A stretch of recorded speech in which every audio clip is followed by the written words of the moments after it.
श्री सच्चिदानंद भगवान की जय। श्री सद्गुरुदेव महाराज की जय।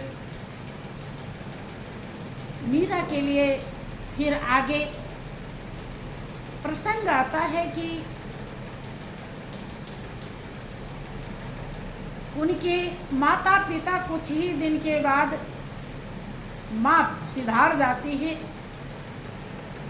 पिता यद्यपि मौजूद थे तो ऐसा मालिक का कुछ चमत्कार होता है कि उनके जो ताऊ और ताई थी, उनकी एक लड़की थी कृष्णा।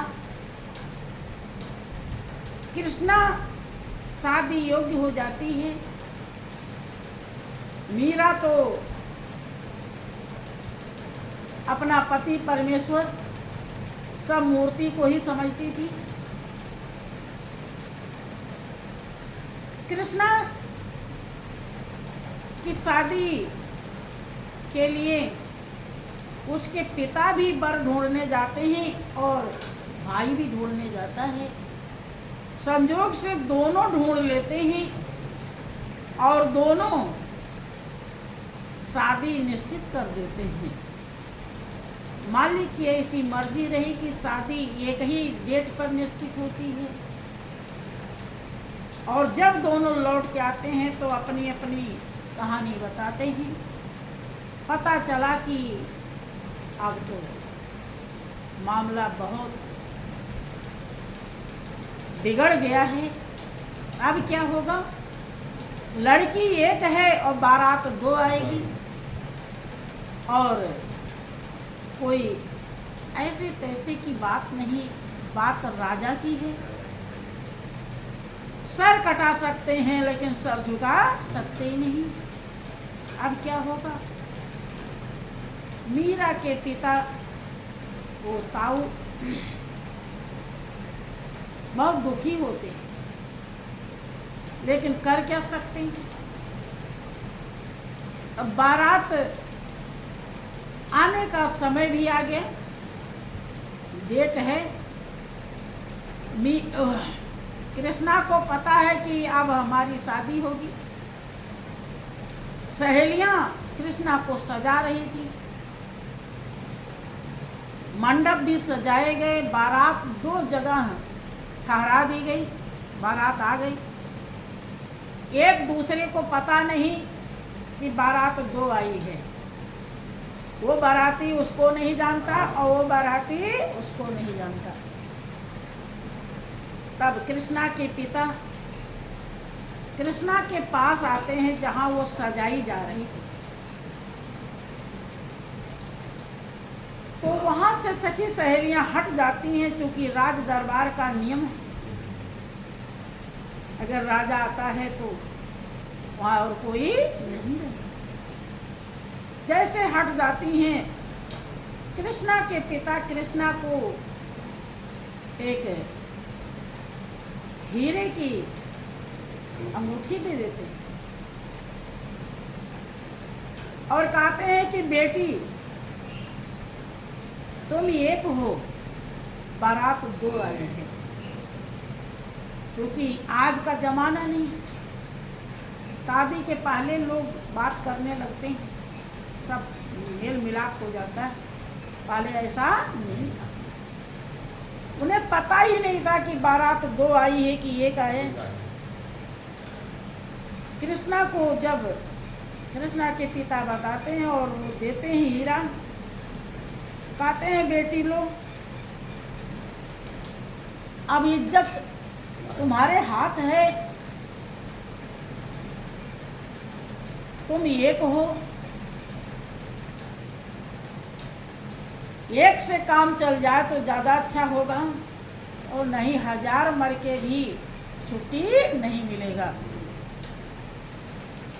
बेटी समझ जाती है पिता के इशारे को और वो हीरे को चाट लेती है।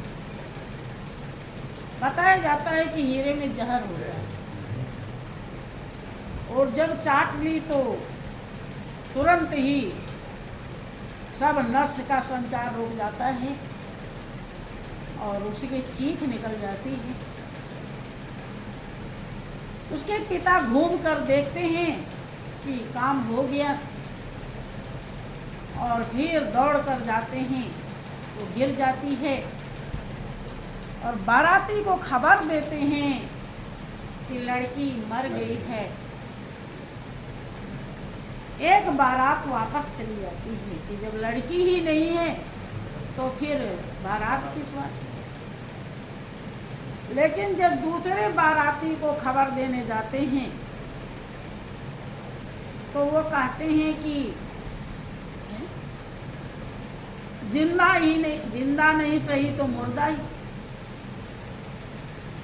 हम उसी को लेने तो आए थे, अब वो मुर्दा है तो मुर्दा ही हम लेकर जाएंगे। आ जाते हैं घर पे और कहाँ कृष्णा मरी पड़ी है, हम उसे देखें और ले जाएंगे। जब लेने के लिए आते हैं तो कृष्णा की माँ कहती है कि भाई साहब, हमारे घर से आज तक डोली गई है अर्थी नहीं। कृष्णा नहीं सही, मीरा सही, और उस डोली में मीरा को बिठा देते हैं। और मीरा तो इरादे की पक्की थी। मेरे कहने का मतलब यह है कि पक्का इरादा हमको क्या नहीं कर देता है, कहाँ नहीं पहुंचा देता है। कि हौसला बुलंद है तो मंजिल कदम चुनती है, हौसले में कमी है तो हम कहीं के नहीं। भाइयों बहनों, ये जीवन का मौका है, मालिक मौका एक बार देता है, बार बार नहीं देता है। तो अब मीरा क्या करें?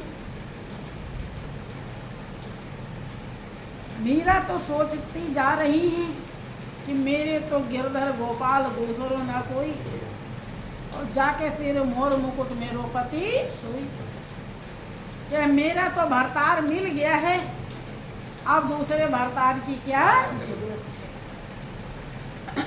भाइयों बहनों, वास्तव में वही एक ही अपना है, लेकिन हम मोह ममता के कारण, अज्ञानता के कारण